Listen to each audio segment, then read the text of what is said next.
Brothers and sisters అందరికీ praise lord. Prayer ని start చేసుకుందాము.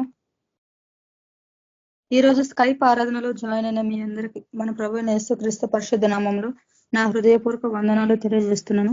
మనం ప్రార్థనతో యొక్క మీటింగ్ ఆరంభించుకుందాము.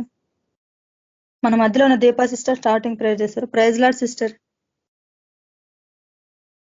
పరిశుద్ధుడవు పరిశుద్ధుడవు పరిశుద్ధుడవు మహాగణుడవు సర్వోన్నతుడవు సర్వశక్తిమంతుడవు సర్వాధికారివి మా జీవాధిపతివైన యేసయ్య ఏక సాయంత్రకాల సమయం ముందు ప్రభ ఈ రీతిగా మేము కోరుకుంటా మీకు చిత్తమై ఉన్నది నాయన. ఇక కూటములు ప్రభ ఆది అంతంలో మీరే ఘనత వహించండి యేసయ్య. ఇక కూటమి అంతటిని ప్రభ నా తండ్రి వాక్యము ద్వారా ప్రభ నా తండ్రి పరిశుద్ధాత్మ నడిపింపుతో నా తండ్రి ప్రభ మమ్మల్ని అందరినీ అభిషేకించమని వాడుకొని మన ప్రభ ప్రార్థిస్తున్నాం నాయన. హల్లెలూయా. ప్రభ ప్రతి ఒక్క బిడ్డ యొక్క కుటుంబ అవసరాలన్నీ ఎరిగిన దేవుడో ప్రభ తండ్రి నీ యొక్క సన్నిధిలో మేము కూర్చుని ఉన్నప్పుడు మా హృదయ రహస్యంలన్నీ ఎరిగిన దేవుడో ప్రభ, మా అవసరాలన్నీ ఎరిగిన దేవుడవు నైనా. మేము నీ యొక్క వాక్యం ధ్యానిస్తుండగా మా యొక్క ప్రభల తండ్రి నా తన ఇరుకులు ఇబ్బందులన్నింటినీ కూడా ప్రభ మీరు జ్ఞాపకం చేసుకొని ప్రతి ఒక్క బిడ్డకు సమయోచితమైనటువంటి ఆలోచనలు దయచేయమని ప్రార్థిస్తున్నాం. ఈ సాయంత్రకాలం నీ యొక్క వాక్యం ద్వారా మాతో మాట్లాడండి. మా ప్రభుడవు ఘనుడవు మా పోషకుడవు మా రక్షకుడవు నీకు వందనాలు చెల్లిస్తున్నాం. మీరు చేసిన ప్రతి మేలును బట్టి ఇంతవరకు మమ్మల్ని నడిపించిన విధానం కొరకై నీకు వందనాలు చెల్లిస్తున్నాం నాయన. ప్రతి విషయంలో ప్రభా నీకు కృతజ్ఞతాస్తుతులు చెల్లించుతున్నాం తండ్రి. ఏసియా నీకే వందనాలు చెల్లిస్తున్నాం ప్రభా. సజీవ లెక్కలు మమ్మల్ని నిలబెట్టిన దేవుడవు నీకు వందనాలు చెల్లిస్తున్నాం. స్తుతులకు పాత్రుడవు స్తోత్రార్హుడవు నీకు వందనాలు ఏసయ్యా. నా తండ్రి ప్రభ ప్రతి ఒక్క బిడ్డను ప్రభా నడిపించండి. రాని వీళ్ళందరినీ బట్టి నీకు వందనాలు చెల్లిస్తున్నాం. ఏసిన తండ్రి ఇంకా రావాలని ఆశపడుతూ కూడా ప్రభ మరి వెనుకంజ వేస్తున్న వారిని కూడా నా తండ్రి మీరు నడిపించండి. వారిలో ప్రభ నా తండ్రి మీరు ఆత్మీయ నడిపింపును ప్రభ కలుగ చేయండి నాయన. ప్రతి ఒక్కరు ప్రభ ఎలాంటి ప్రభ నా తండ్రి హెసిటేషన్ లేకుండా వచ్చుటకు సహాయం చేయండి నా ప్రభ నా రక్షక. ఈ కుటుంబం అంతట్లో కూడా నా తండ్రి ప్రభ మీకు నామంకే సమస్త ఘనత మహిమ ప్రభావములు కలుగును గాక. వాక్యం చెప్పనైన బిడ్డను ప్రభ మీకు సెలవు చాటును మరుగుపరచండి. వాక్యం ద్వారా మాతో మాట్లాడండి నాయన. నీ యొక్క నా తండ్రి ప్రభ వాక్యంకి తగినట్టుగా ప్రభ నా తండ్రి మేమందరం జీవించినట్లు ప్రభ ప్రతి ఒక్కరిని నీకు ఆత్మచేత నడిపించమని ప్రార్థిస్తున్నాం ప్రభ నా తండ్రి. ప్రతి ఒక్క బిడ్డ గృహం చుట్టూ ప్రభ మీకు ఆత్మీయ కంచె వేసి ప్రభ నడిపించమని యేసయ్య శక్తి కలిగిన నామంలో అడిగి ప్రార్థించి వేడుకుంటున్నాం తండ్రి. Amen. Thank you sister. Praise lord sister. Thank you sister. Ravi brother మీరు పాట పాడండి బ్రదర్. ఎత్తైన కొండ పైన ఏకాంతముగా చేరి రూపాంతర అనుభవము పొందా ప్రార్థించుము ప్రియుడా, ప్రార్థించుము ప్రియుడా. ఎత్తైన కొండ పైన ఏకాంతముగా చేరి రూపాంతర అనుభవము పొందా ప్రార్థించుము ప్రియుడా, ప్రార్థించుము ప్రియుడా. ఎత్తైన కొండ పైన క్రీస్తు యేసు వెంటను కొండపైకి ఎక్కుము, క్రీస్తు యేసు వెంటను కొండపైకి ఎక్కుము. సూర్యుని వలె ప్రకాశించుదాము, వస్త్రము కాంతి వలెను. సూర్యుని వలె ప్రకాశించుదాము, వస్త్రము కాంతి వలెను, వస్త్రము కాంతి వలెను. ఎత్తైన కొండ పైన ఏకాంతముగా చేరి రూపాంతర అనుభవము పొందా ప్రార్థించుము ప్రియుడా, ప్రార్థించుము ప్రియుడా.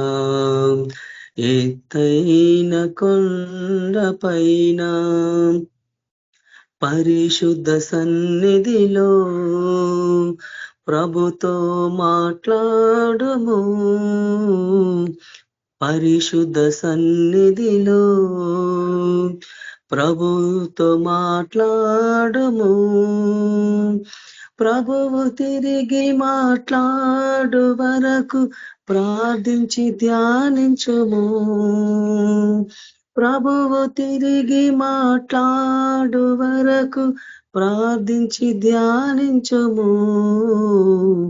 ప్రార్థించి ధ్యానించుము. ఎత్తైన కొండ పైన ఏకాంతముగా చేరి రూపాంతర అనుభవము పొందా. ప్రార్థించుము ప్రియుడా, ప్రార్థించుము ప్రియుడా, ఎత్తైన కొండ పైన. Hallelujah. Thank you sister. Praise lord. Praise lord brother. మన మధ్యలోని దిలీప్ బ్రదర్ వాక్యంలోకి నడిపిస్తారు. ఈ యొక్క రాత్రికాల స్కైప్ ఆరాధనలో జాయిన్ అయిన బ్రదర్ సిస్టర్స్ అందరికీ మన ప్రభువును రక్షకుడైన ప్రభువైన యేసుక్రీస్తు నామం పేరట నా శుభములు తెలియజేస్తున్నాను. చిన్న ప్రార్థన చేసుకొని మనం ప్రభు యొక్క వాక్యాన్ని ధ్యానించుకుందాము. పరిశుద్ధుడ, మహోన్నతుడ, సర్వోన్నతుడ, కృప కలిగిన దేవ, జీవం కలిగిన తండ్రి, జీవాధిపతి ఉన్న మా తండ్రి, మమ్మల్ని ఎంతగానో ప్రేమించిన దేవ, ప్రేమ స్వరూపివి, కరుణా సంపన్నుడవు తండ్రి, దయా దాక్షిణ్య పూర్ణుడా నీకు స్తోత్రములు, వందనాలు. నిత్యము పరలోకమందునైనా పరిశుద్ధుడు పరిశుద్ధుడు పరిశుద్ధుడు అని స్తుతింపబడుతున్న దేవ, స్తుతుల పైన ఆసీనుడవు, స్తుతులకు పాత్రుడవు, యోగ్యుడవు, అర్హుడవు, పూజార్హుడవు, సేవించుటకు నాయన నీవు మాత్రమే నాయన దేవుడుగా ఉన్న తండ్రి, సర్వ సృష్టికర్త, సర్వాధికారి, సమస్తమును కలగజేసిన దేవుడవు, ఆది సంభూతుడా నీకు వందనాలు, స్తోత్రములయ్యా. ఇశ్రాయేలును కాపాడువాడు, కునుకడు, నిద్రపోడన్నావు తండ్రి. కాబట్టి ఈ దినమునైనా మేము సజీవులుగా ఉన్నామంటే, ఈ దినమునైనా మేము క్షేమంగా ఉన్నామంటే, ఈ దినమునైనా ఈ రీతిగా నీ సన్నిధిలో మేము ఉన్నామంటే అది కేవలం నాయన మమ్మల్ని కాపాడే దేవుడవు. నువ్వు కునకకుండా, నిద్రపోకుండా, నువ్వు నిత్యమునైనా మాకు తోడుగా ఉన్నదాన్ని బట్టే ప్రభావ నాయన, మీ రెక్కల కింద మాకు ఆశ్రయం ఇచ్చిన దాన్ని బట్టి ప్రభు నాయన, దానిని బట్టి దేవా నీకు వందనాలు, స్తోత్రములు చెల్లించుకుంటున్నాం ప్రభా. తండ్రి, ఈ లోకంలో మేము పాపులమై ఉన్నప్పుడు, భక్తిహీనులమై ఉన్నప్పుడు నాయన మా కొరకు నాయన ఈ లోకానికి వచ్చి ఎంతగానో ప్రభు ఆ కలవరిశిలలో బాధ అనుభవించిన దేవుడవు, ఎంతగానో శ్రమ అనుభవించిన దేవుడవు తండ్రి. ఎన్నో నిందలు, అవమానాలన్నిటినీ భరించి, ఓర్చుకొని, సహించి తండ్రి నీ యొక్క అమూల్యమైన రక్తము, గొర్రెపిల్ల వంటి రక్తము, నిష్కలంకం వంటి రక్తమునైనా మా కొరకు క్రయధనముగా కార్చి, మా పాపములకు, అపరాధములకునైనా పాప క్షమాపణ కలిగించి మమ్మల్ని విమోచించిన మా విమోచకుడా నీకు స్తోత్రములు. ఆయన పాపము నుండి మమ్మల్ని విమోచించి నీ నీతికి దాసులుగా చేసిన దేవా నీకు స్తోత్రములు, వందనాలు.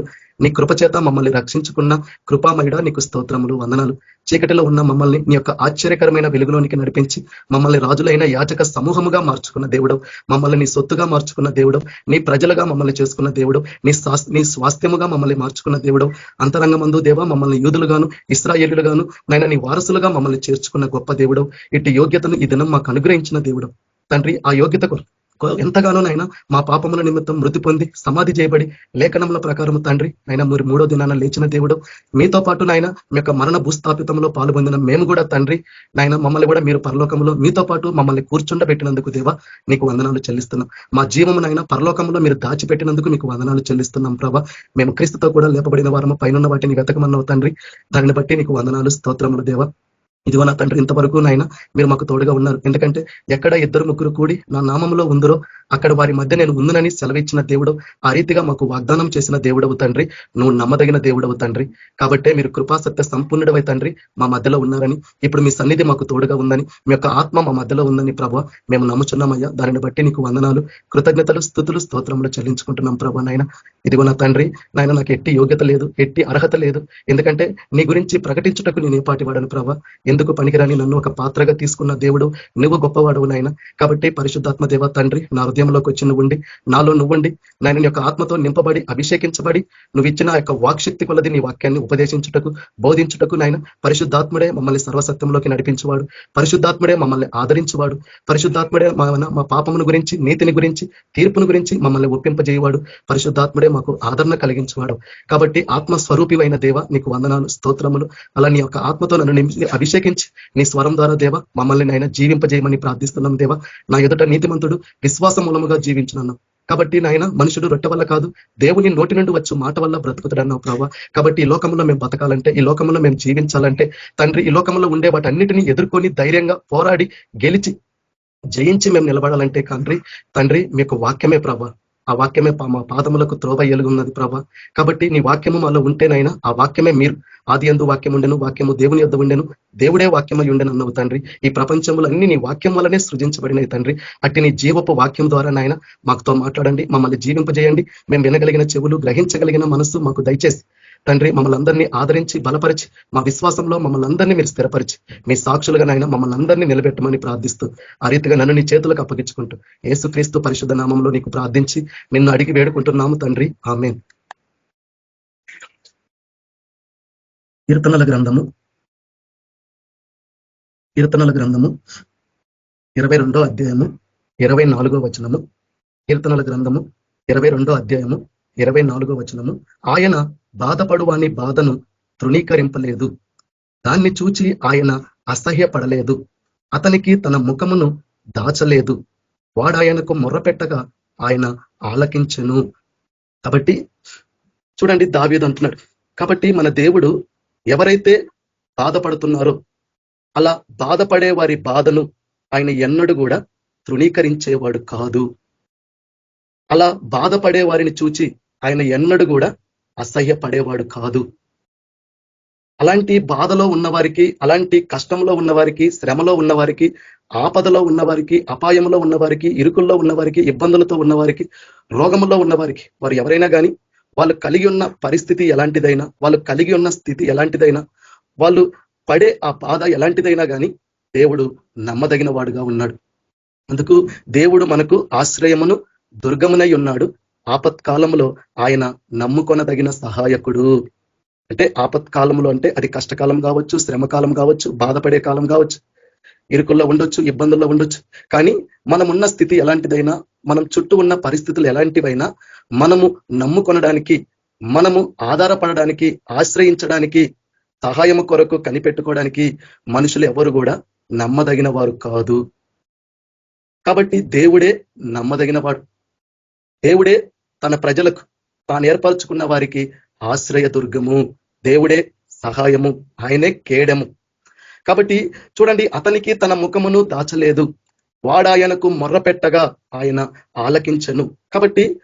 కాబట్టి కొంతమంది వ్యక్తులు వాళ్ళు పడే ఆ బాధలో, వాళ్ళు కలిగి ఉన్న ఆ స్థితిలో ఎట్లా ప్రభు తట్టు చూడగలిగినారు, ఎట్లా ప్రభు మీద ఆధారపడగలిగినారు, ఎట్లా ఆ బాధలో ఉన్నప్పటికీ, ఆ శ్రమలో ఉన్నప్పటికీ, ఆ కష్టంలో ఉన్నప్పటికీ కూడా దేవునికి మొర్రపెట్టగలిగినారు.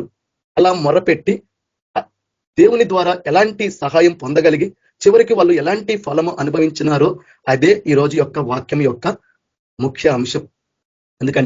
ఈ వాక్యము ఎందుకంటే మనిషి కుమారుడు భూమి మీదకి వచ్చినప్పుడు విశ్వాసమును కనుగొనునా అని యేసుక్రీస్తు ప్రభు చెప్పాడు.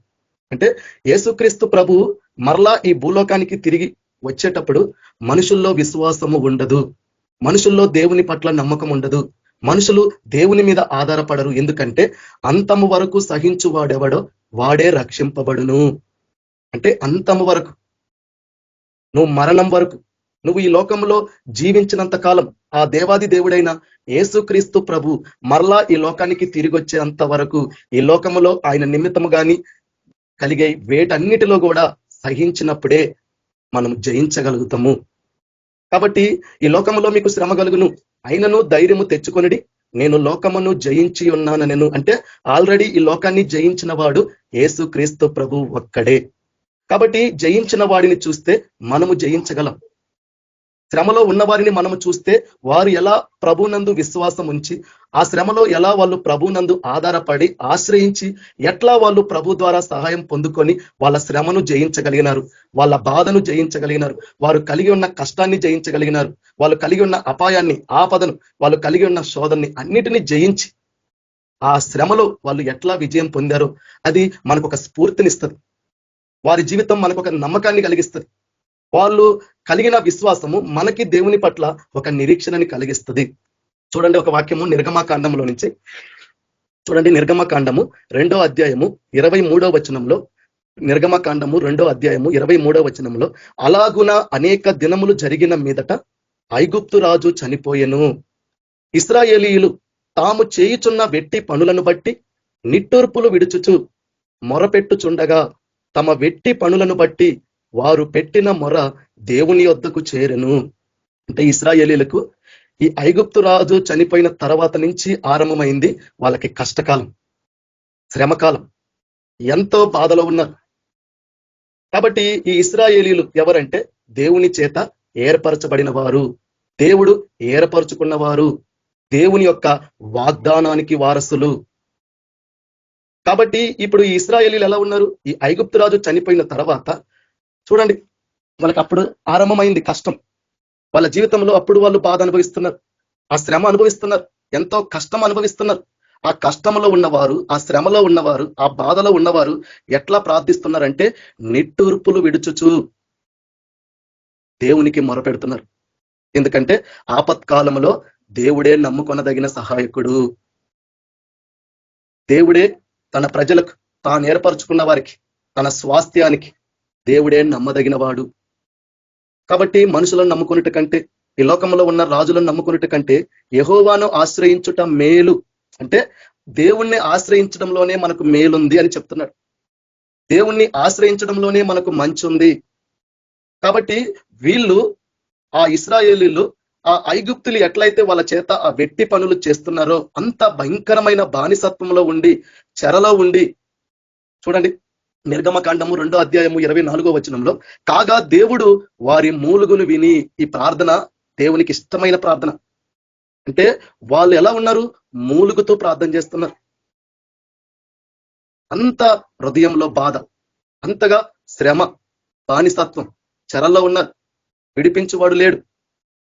ఎప్పుడైతే ఈ ఇశ్రాయేలీలు అలా మూలుగుతూ ప్రార్థించినప్పుడు దేవుడు విన్నాడు. చూడండి, అబ్రహాము, ఇస్సాకు, యాకోబులతో తాను చేసిన నిబంధనను జ్ఞాపకము చేసుకునేను. అంటే దేవునికి ఒక నిబంధన జ్ఞాపకం చేయబడుతుంది. ఈరోజు దేవుడు కూడా మనకి ఎన్నో వాగ్దానాలు ఇచ్చాడు, అమూల్యమైన, అత్యధికమైన ఎన్నో వాగ్దానాలు మనకి ఇచ్చినాడు. కానీ వాటిని మనము స్వతంత్రించుకోలేకపోతున్నాం. ఆ వాగ్దానముల యొక్క ఫలము మనము అనుభవించలేకపోతున్నాం. వాక్యాన్ని వింటున్నామే కానీ ఆ వాక్యం విన్న దాంట్లో మనం జీవించలేకపోతున్నాం. ఆ వాక్యం మీద సంపూర్ణముగా మనము నమ్మకం పెట్టలేకపోతున్నాం. ఆ వాక్యాన్ని ఆధారం చేసుకొని, ఆ వాక్యాన్ని ఆశ్రయించి, ఆ వాగ్దానాన్ని దేవునికి చూపిస్తూ మనం మూలుగుచూ, కన్నీళ్లు విడుస్తూ, నిట్టూర్పులు విడుస్తూ ప్రార్థించలేకపోతున్నాం. ఎందుకంటే అది దేవునికి ఇష్టమైన ప్రార్థన. ఎందుకంటే అలాంటి స్థితిలో ఉండే ప్రార్థన ఎలా ఉంటదంటే విరిగి నలిగిన హృదయంతో ఉంటది, విరిగి నలిగిన మనసుతో ఉంటది. అలాంటి విరిగి నలిగిన బలులు దేవునికి ఇష్టమైనవి.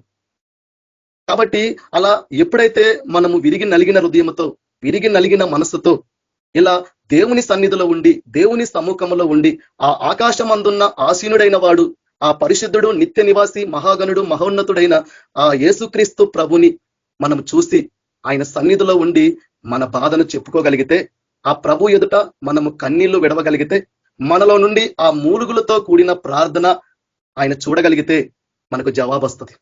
చూడండి, అలా వీరి పట్ల దేవుడు ఎంత త్వరగా జవాబిస్తున్నాడు అంటే, అంత ముందు వరకు దేవుడు వారిని చూడలేదా? కాగా దేవుడు వారి మూలుగును విని అబ్రహాము, ఇస్సాకు, యాకోబులతో తాను చేసిన నిబంధనను జ్ఞాపకము చేసుకునేను. దేవుడు ఇశ్రాయేలీలను చూచెను, దేవుడు వారి యందు లక్ష్యముంచెను. కాబట్టి దేవుడు చూడాల మన ప్రార్థన. మన విరిగి నలిగిన హృదయము, మన విరి నలిగిన మనస్సు, మన హృదయంలో ఉన్న ఆ క్షోభ, ఆ బాధ, ఆ శ్రమ, ఆ కష్టము మనుషులకు చెప్పుకుంటే జాలి పడతారో పడరో తెలియదు. కానీ నీ ప్రభువుకి చెప్పుకుంటే జాలి పడువాడు ఆయన ఒక్కడే. మనుషులు చూస్తుంటారు, కళ్ళ ముందుండి పరిస్థితులన్నీ చూస్తుంటారు. ఎలా అంటే, ఒక త్రోవ పక్కన ఒక కొర ప్రాణంతో పడి ఉన్నవాడు ఉన్నప్పుడు అక్కడికి ఒక లేవీయుడు, యాజకుడు వచ్చి చూచి పక్కగా వెళ్ళిపోయేటట్టుంటారు. కానీ సమరయుడు లాగా ఉన్నాడు యేసుప్రభు, జాలి పడ్డాడు. ఎందుకంటే ఈ మాట ఎందుకు ప్రభు మనకు చెప్తున్నాడు అంటే, చూడండి ద్వితీయోపదేశ కాండము 4వ అధ్యాయము 31వ వచనంలో, నీ దేవుడైన యెహోవా కనికరము గల దేవుడు కనుక నిన్ను చెయ్యి విడవడు. ఇది మన నమ్మకం, ఇది మన విశ్వాసం. కాబట్టి ఈ నమ్మకము, ఈ విశ్వాసము, ఈ వాక్యం యొక్క నిరీక్షణ మనకు కలిగి ఉంటే, మన కష్టమైన, మనం కలిగిన శ్రమైన, శోధనైనా, ఏదైనా కానీ ఈ నిరీక్షణ ముందు ఏది నిలబడలేదు, ఏది దాన్ని ఎదుర్కొని జయించలేదు. ఎందుకంటే ఆయన మనలను విడవని వాడు, ఆయన మనల్ని ఎడబాయని వాడు. అందుకు స్త్రీ తన గర్భమున పుట్టిన చంటి బిడ్డనైనా మరుచునేమో కానీ నేను నిన్ను మరువనన్నాడు. పర్వతములు తొలగిన, మెట్టలు తత్తరిల్లిన నా కృప నిన్ను విడిచిపోదన్నాడు. కాబట్టి ముదిమి వచ్చు వరకు నిన్ను ఎత్తుకొని వాడను నేనే, చంకబెట్టుకుని వాడను నేనే. కాబట్టి ఆదుకునేవాడు, ఆపత్కాలంలో ఉంటే మనల్ని రక్షించేవాడు, ఆ శ్రమలో మనకు తోడుగా ఉండేవాడు, ఆ బాధలో, ఆ కష్టంలో, ఆ శ్రమలో కూడా మన పక్షా నుండి మనతో ఉండి కృంగిన మనల్ని బలపరచువాడు, మనకి ధైర్యాన్ని ఇచ్చేవాడు, ఆదరణ కలిగించువాడు యేసుక్రీస్తు ప్రభు ఒక్కడే. ఎవరైతే సంపూర్ణంగా ఆయనను నమ్ముతారో, ఆయనను నమ్మడం అంటే ఆయన వాక్యాన్ని నమ్ముతారో వాళ్ళే ఆయన నమ్మిన వాళ్ళు. ఎందుకంటే ఆయన ఇచ్చిన వాక్యమే సత్యం, ఆ సత్యమే యేసుక్రీస్తు ప్రభువే. ఆయన మాటలు ఇవి. ఈ జీవ గ్రంథంలో రాయబడిన ప్రతి మాటలో, ప్రతి వాక్యంలో ఆ ప్రభు యొక్క జీవం ఉంది. ఎప్పుడైతే ఈ నోటి మాటలు, ఆ దేవుని నోటి మాటలు నీ హృదయంలో ఉంటాయో, నీ హృదయం అనే పలక మీద రాయబడి ఉంటాయో, ఆ హృదయంలో రాయబడిన ఆ వాక్యాన్ని నువ్వు భద్రపరుచుకుంటావో నువ్వు జీవిస్తావు. లేకపోతే జీవించడం అనేది అసాధ్యము. వాక్యం లేకపోతే మనుషులు జీవించలేరు. వాక్యం మనుషుల హృదయంలో లేకపోతే శ్రమలో నిలబడలేరు, కష్టంలో నిలబడలేరు, అపాయంలో నిలబడలేరు. ప్రభు పక్షాన లేదా ఈ లోకంలో వచ్చే ఎన్ని గాలి తుఫానులు వచ్చినప్పటికీ కూడా కలవరపడేవారిగా ఉంటారు, భయపడేవారిగా ఉంటారు, అనుమానించేవారిగా ఉంటారు, అవిశ్వాసం ఉంటది. ఎవరి హృదయంలో దేవుని వాక్యము సమృద్ధిగా ఉంటుందో, ఎవరి హృదయం అనే పలకల మీద దేవుని వాక్యము తుడిచిపెట్టకుండా రాయబడి ఉంటుందో వాళ్ళే దేవుని కొరకు జీవించగలరు, వాళ్ళే కష్టాన్ని ఎదుర్కోగలరు, శ్రమను ఎదుర్కోగలరు, అపాయాన్ని, ఆపదలు అన్నిటిని ఎదుర్కొని పోరాడి వాటి మీద గెలిచి జయించిన వారిగా ఉండగలుగుతారు. కాబట్టి నీ దేవుడైన యెహోవా కనికరం గల దేవుడు గనుక నిన్ను చెయ్యి విడువడు, నిన్ను నాశనము చేయుడు. తాను నీ పితరులతో ప్రమాణము చేసిన నిబంధనను మరిచిపోడు. ఈ నిబంధన ఈరోజు నీకు నాకుంది. ఆ రోజు అబ్రహాముతో చేసిన ఆ నిబంధన, అబ్రహాముతో చేసిన ఆ వాగ్దానము ఈరోజు నువ్వు నేను యేసుక్రీస్తు ప్రభు యొక్క కృప వల్ల, దయ వల్ల, ఆయన మన కొరకు పడిన ఆ యొక్క గొప్ప బలియాగం వల్ల ఈ వాగ్దానాన్ని మనం స్వతంత్రించుకున్నాం. అబ్రహాము యొక్క సంతానముగా మార్చబడ్డాం. అబ్రహాముకు చేసిన ప్రతి వాగ్దానానికి దేవుడు మనల్ని ఆశీర్వాదానికి వారసులుగా చేసిండు. కాబట్టి ఆయన మనల్ని విడిచేవాడు కాదు, మనలను నాశనము చేయడు. కాబట్టి ఇప్పుడు చూడండి, ఇక్కడ కీర్తన నిర్గమకాండము 3వ అధ్యాయము 7వ వచనము, ఎప్పుడైతే వాళ్ళు మూలుగుచు ఇశ్రాయేలీలు తమ వెట్టి పనులను బట్టి దేవునికి వాళ్ళు ప్రార్థించినారో, ఎప్పుడైతే వాళ్ళు చేసిన ఆ ప్రార్థన దేవుని సన్నిధికి చేరింది, చూడండి దేవుడు వాళ్ళని చూచిన దేవుడు ఏం చేస్తున్నాడు? వారి మీద లక్ష్యం ఉంచి, మరియు యెహోవా ఇట్లనెను, నేను ఐగుప్తులోనున్న నా ప్రజల బాధను నిశ్చయముగా చూచి తిని. చూడండి, చూచుచున్న దేవుడు మన దేవుడు. ఈరోజు మన చుట్టూ ఉన్నవారు కావచ్చు, మన అన్నదమ్ములు కావచ్చు, అక్కజల్లులు కావచ్చు, తల్లిదండ్రులు కావచ్చు, సహోదరులు కావచ్చు, లేదా తోటి సేవకులు కావచ్చు, ఎంతమంది ఉన్నా కానీ మన హృదయంలో ఉండే ఆ బాధను చూచేది వీళ్ళెవ్వరు కాదు. ఆ హృదయంలో అంతర్యంలో మన పడే బాధను, వేదను, యాతను చూసేవాడు యేసుక్రీస్తు ప్రభు ఒక్కడే. ఆ ప్రభుకే మన పట్ల జాలి కలుగుతుంది, ఆ ప్రభుకే మన పట్ల దయ కలుగుతుంది, ఆ ప్రభువే మన పట్ల కటాక్షము, కరుణ చూపించేవాడే గాని మనతో ఉన్నవాళ్ళు ఎవరు కూడా నమ్మదగిన వారు కాదు. ఎవరు చూపించే ప్రేమలో నమ్మకం లేదు, ఎవరు మన పట్ల చూపించే ఆప్యాయతలో కానీ దేనిలో కూడా లేదు. ఎంతో కొంత స్వార్థం ఉంటది మనిషి ప్రేమలో. కాబట్టి ఆ రీతిగా వెట్టి పనులు చేస్తూ, మూలుగుతూ, నిట్టూర్పులు విడుస్తూ, ఎంతో బాధతో బాధింపబడుతున్న వారు దేవునికి ప్రార్థించినప్పుడు ఆ బాధను దేవుడు చూచిండు. కాబట్టే కదా కీర్తనల గ్రంథంలో అంటాడు, బాధ పడువాని బాధను ఆయన తృణీకరించలేదు. కాబట్టి ఎక్కడ తృణీకరించిండు? ఇశ్రాయేలీలను తృణీకరించలేదు. కాబట్టి తాను అబ్రహాముతో చేసిన నిబంధనను ఆయన జ్ఞాపకం చేసుకున్నాడు. వారిని చూసి దేవుడు అసహ్యపడలేదు, జాలి పడ్డాడు. వారిని చూసి దేవుడు వారి పట్ల లక్ష్యం ఉంచిండు, దేవుని దృష్టి వాళ్ళ మీద పెట్టిండు. అతనికి ముఖమును దాచలేదు. చూడండి, వాడు ఆయనకు మొర్రపెట్టగా ఆయన ఆలకించిండు కాబట్టే కదా, ముఖాన్ని దాచిపెట్టలేదు కాబట్టి దేవుడు అంటున్నాడు నిర్గమకాండము 3వ అధ్యాయం 7వ వచనంలో, మరియు యెహోవా ఇట్లనెను, నేను ఐగుప్తులోనున్న నా ప్రజల బాధను నిశ్చయముగా చూచి తిని, పనులలో తమను కష్టపెట్టు వారిని బట్టి వారు పెట్టిన మొరను వింటిని, వారి దుఃఖములు నాకు తెలిసే ఉన్నవి. కాబట్టి ఐగుప్తీల చేతుల నుండి వారిని విడిపించుటకు, ఆ దేశముల నుండి విశాలమైన మంచి దేశమునకు, అనగా కనానీయులకు, హిత్తీయులకు, అమరోయులకు, పెరిజీయులకు, హివ్వీయులకు, మోయాబీయులకు నివాస స్థానమై పాలు తేనెలు ప్రవహించు దేశమునకు వారిని నడిపించుటకును దిగి వచ్చి ఉన్నాడు. చూడండి, ఎక్కడ దాక్కున్నాడు దేవుడు? వాళ్ళ బాధను చూసి దేవుడు తన ముఖాన్ని దాచుకున్నాడా? దేవుడు వారి బాధను చూసి అసహ్యపడ్డా? చూడండి, ఆ రోజు ఆ ఇశ్రాయేలులు వాళ్ళ కలిగిన బాధ అలాంటిది. ఈరోజు ఆ ఇశ్రాయేలులు ఎవరో కాదు, యేసుక్రీస్తు ప్రభు యొక్క స్వరక్తము చేత కడగబడి పవిత్రపరచబడి పరిశుద్ధపరచబడిన మనమే. ఆ ఇశ్రాయేలీలు ఈరోజు నువ్వు నేనే. ఈరోజు అలా నువ్వు అంతరంగమందు యూదుడుగాను ఇశ్రాయేలుగా మారిన నీవు అబ్రహాముతో దేవుడు చేసిన వాగ్దానాన్ని జ్ఞాపకం చేసుకున్న ప్రభు ఈరోజు నువ్వు అలాంటి స్థితిలో ఉంటే ఆయన మరవడు. మనం కానీ వాక్యాన్ని నమ్మం, దేవుణ్ణి నమ్మం, మన మానవ ప్రయత్నాలు చేస్తున్నాం. మనము ఎక్కడెక్కడో ఈ లోకంలో ఎక్కడెక్కడో వెతుకుతున్నాం, ఎక్కడెక్కడో తిరుగుతున్నాం. కానీ అగరెవరు? ఆ అరణ్యంలో ఆ జీవజలం కొరకు ఆ తన కుమారుడు ఆ ఇస్మాయేల్ అనే ఆ బాలుడు తనను బ్రతికించుకోవడానికి, తన యొక్క దాహాన్ని తీర్చడానికి ఆ అరణ్యమంతా వెతికింది. చివరికి ఆమె ప్రాణానికి విసుకొచ్చి ఆ బిడ్డవాడి చావుని నేను చూడలేననుకొని దూరంగా విసిరేసి ఒక పక్కన కూర్చొని ఏడుస్తుంది. అంటే ఎక్కడెక్కడో వెతికితే దొరకదు అనేది ఆ సత్యం మనకు తెలియాల. ఎక్కడ దొరికింది? కళ్ళ ముందే దొరికింది. ఈరోజు మన కళ్ళ ముందు దేవుని వాక్యం ఉంది. ఈరోజు మన మొబైల్లో దేవుని వాక్యం ఉంది. ఎన్నో వాక్యాలు ఉన్నాయి, కానీ మనం వాటిని వెతుక్కోవట్లేదు, వాటిని నమ్మడం లేదు. అందుకు మోడుబారిన జీవితాల్లాగా ఉన్నాం. జీవం లేదు. చూడు, ఎప్పుడైతే ఆ చిన్నవాడు మొరను విన్న దేవుడు అగరతో మాట్లాడి ఆమె కళ్ళు తెరిచినప్పుడు ఏం కనబడింది? జీవజలం కనబడింది. ఈరోజు నీ కళ్ళు తెరవబడితే, ఈరోజు మన మనోనేత్రాలు విప్పబడితే నీ చేతిలో ఉన్న ఆ జీవ గ్రంథము, ఆ జీవపు వాక్యము దేవుడు నీ చేతిలో పెట్టిండు. మనం వెతుక్కుంటున్నామా? అందుకు విశ్వాసము కనుగొనునంటే వాక్యాన్ని నమ్మడం లేదు, వాక్యం మీద ఆధారపడట్లేదు, వాక్యాన్ని ఆశ్రయించట్లేదు. కాబట్టే మనుషులు అవిశ్వాసులుగా ఉంటున్నారు, అపనమ్మకస్తులుగా ఉంటున్నారు, పిరికి వారుగా ఉంటున్నారు.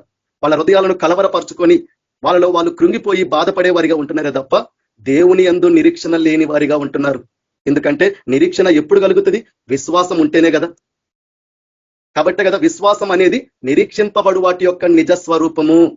ఆ నిరీక్షణ ఉండాలా. దేవుని మూలముగా పుట్టిన వారందరూ లోకాన్ని జయించుదురు. లోకమును జయించిన విజయము మన విశ్వాసమే. విశ్వాసము లేకపోతే జయించలేం, విశ్వాసం లేకపోతే నిలబడలేం. ఆ విశ్వాసము ఎలా ఉండాలంటే ఒక దానియేలుకున్న విశ్వాసం ఉండాలా, ఒక శద్రకు మెషకు అబేద్నెగో లాంటి వారికి ఉన్న విశ్వాసం ఉండాలా, ఒక అపోస్తుడైన పౌలు కలిగి ఉన్న విశ్వాసం కలిగి ఉండాలా. చూడండి, నిర్గమకాండము 3వ అధ్యాయము 9వ వచనము, ఇశ్రాయేలీల మొర నిజముగా నా యొద్దకు చేరినది, ఐగుప్తీలు వారిని పెట్టుచున్న హింస చూచితిని, కాగా రమ్ము నిన్ను ఫరో యొద్దకు పంపెదను. ఇశ్రాయేలీలైన నా ప్రజలను నీవు ఐగుప్తుల నుండి తోడుకొని పోవలెను. చూడండి, ఈ మాటలు ఎందుకు దేవుడు చెప్తున్నాడంటే ఈరోజు మనకు ఒక నిరీక్షణ ఏందో తెలుసా, ఒక నమ్మకం ఏందో తెలుసా? ఈ వాక్యం యేసుప్రభు చెప్పిండు. ఎవరికి? తన సహాయము కొరకు కనిపెట్టుకునే వారికి ఒక ఉపమానం చెప్పిండు. మీ అందరికీ తెలిసిన ఉపమానమే, ఎన్నోసార్లు విన్న ఉపమానమే. ఒక బీద విధవరాలు ఒక అన్యాయస్తుడైన న్యాయాధిపతి దగ్గరికి వెళ్ళిన ఉపమానం. అంటే ఆ బీద విధవరాలు ఎట్లయితే విసకక మాటి మాటికి గోజాడుతూ ఆ అన్యాయస్తుడైన న్యాయాధిపతికి వద్దకు వెళ్ళి చివరికి ఎట్లా ఆ అన్యాయస్తుడైన న్యాయాధిపతి దగ్గర తన సమస్యను పరిష్కరించుకుందో, ఈరోజు అలా ఈ లోకంలో ఎవరికి మనం ఎన్ని చెప్పుకున్నా వాళ్ళకి విసుగు పడుతుంది, వినలేరు. కానీ ఎంత చెప్పుకున్నా విసుగు లేకుండా వినేవాడు ఎవరైనా ఉన్నారంటే అది మన యేసుక్రీస్తు ప్రభు ఒక్కడే. ఆయన విసిగించుకోడు. నీ బాధను 100 సార్లు చెప్పినా విసిగించుకోడు. అదే మనుషులకి ఇంకొకసారి చెబితే చులకనైపోతాం, కేలనైపోతాం, భక్తిహీనులం అయిపోతాం, పిరికి వాళ్ళం అయిపోతాం. చూడండి, ఇక్కడ దేవుడు అంటున్నాడు లూకాసు వార్త 18వ అధ్యాయము 7వ వచనంలో, కాబట్టి ఇశ్రాయేలును చూపించి, ఇప్పుడు దేవుడు ఎందుకు ఈ మాట చెప్తుండంటే ఈ వాక్యాన్ని మనం నమ్మడానికి. లూకాసు వార్త 18వ అధ్యాయము 7వ వచనంలో, దేవుడు తాను ఏర్పరచుకుని వారు దివారాత్రులు తన్ను గురించి మొర్ర పెట్టుకొనుచుండగా వారికి న్యాయము తీర్చడా. ఈరోజు నువ్వు నేను ఏర్పరచుకున్న వాళ్ళం కదా. ఆ రోజు ఇశ్రాయేలీలు దేవుడు ఏర్పరచుకున్నవారు. వాళ్ళు ఆ బాధలో ఉండి, వాళ్ళు ఆ కష్టంలో ఉండి, ఆ శ్రమలో ఉండి, వాళ్ళు మూలుగుచు నిట్టూర్పులు విడుచుచు దేవునికి ప్రార్థించినప్పుడు ఆ ప్రార్థన, వాళ్ళు పడే ఆ బాధను, వాళ్ళు కలిగి ఉన్న ఆ కష్టాన్ని, శ్రమను చూసి దేవుడు ఏమన్నా దాక్కున్నాడా? వారికి తన ముఖాన్ని దాచిపెట్టిండా? వారిని చూసి దేవుడు ఏమన్నా అసహ్యపడ్డా? వారి మొర్ర ఆలకించిండు దేవుడు. కాబట్టే కదా ఇశ్రాయేలీల బాధను నేను చూచి తినని సాక్ష్యం ఇస్తున్నాడు. అదే సాక్ష్యం ఇంకొక చోట కూడా దేవుడు చెప్తాడు. కాబట్టి ఆయన వారికి త్వరగా న్యాయము తీర్చును. వారి విషయమే కదా ఆయన దీర్ఘశాంతము చూపుచున్నాడని మీతో చెప్పుచున్నాను. ఆయనను అంటే మనుష్య కుమారుడు వచ్చినప్పుడు ఆయన భూమి మీద విశ్వాసము కనుగొనునా. అంటే ఈ విశ్వాసము ఎప్పుడు మనలో ఉంటదంటే నమ్మకం ఉన్నప్పుడు, దేవుని పట్ల నిరీక్షణ ఉన్నప్పుడు. సర్వము సమస్తము నాకు ప్రభువే. నా ముందున్న వాళ్ళు ఎవరు కాదు, నా ముందున్న సమస్య కూడా కాదు. అందుకు కదా దావీదు అంటాడు, సదాకాలము నా గురి యెహోవా యందు నేను నిలుపుచున్నాను గనుక ఆయన నా కుడి పార్శ్వమందు ఉన్నాడు. అంటే దానికి సాదృశ్యం ఏంది? కుమారుడైన యేసుక్రీస్తు ప్రభు ఈ లోకానికి వచ్చి జయించి తండ్రి కుడి పార్శ్వమందు ఉన్నాడు. అలాంటి జయించేవాడు నాకు తోడుగా ఉండగా, నా పక్ష నుండి యుద్ధము చేయవాడు యెహోవా, నా ముందు నడుచువాడు నా దేవుడైన యెహోవా. నేను ముందు నడిస్తే దాని మార్గాన్ని సరళం చేసేవాడు నా దేవుడైన యేసుక్రీస్తు ప్రభు అయినప్పుడు, ఆయన జయించిన వాడైనప్పుడు, ఆ జయించేవాడే నాతో ఉన్నప్పుడు, నాలో ఉన్నప్పుడు నేను ఎందుకు కదల్చబడాలా? కాబట్టి నేను కదల్చబడను అన్నాడు దావీదు.